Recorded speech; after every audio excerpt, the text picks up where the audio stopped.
There are plenty of reasons species go extinct. Perhaps they die en masse in a meteor event, or a new species comes along that outperforms or eats it.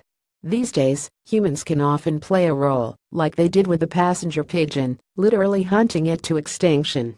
But what happened to the thylacine, the Tasmanian tiger? It's pretty obvious that humans dealt the final blow, hunting the animal to extinction in the early 20th century, only 150 years after the Europeans arrived in Australia. But the species was already in decline, having once roamed the Australian mainland. Through a genetic analysis, a team of Australian researchers think that a changing climate might have played an integral role in the species' decline. Studying the thylacine's demise could be important for more reasons than historical, though.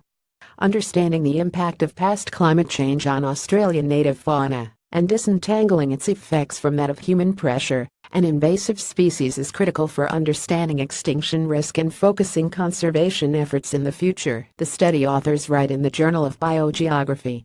Basically, it's important to figure out climate change's effects separately from other human-caused influences. The study began with tissue samples from 81 thylacines, both from the Australian mainland and Tasmania, collected from museums. The researchers extracted, analyzed and sequenced the tissue's DNA, while avoiding contamination as best as they could, and built models to try and understand how the entire thylacine population changed over time. Their data demonstrated that at some time in the species' history, it split between an eastern and a western group. The western one on the Australian island was larger. The quick disappearance of that population without any loss in genetic diversity meant that these Australian thylacines must have gone extinct really quickly. Many once thought the introduction of the dingo to Australia played a role in the thylacine's decline. But as Australian news outlets have reported in the past, that's unlikely. The lack of dingoes in Tasmania combined with the genetic data implied that the Tasmanian thylacine suffered from some other problem.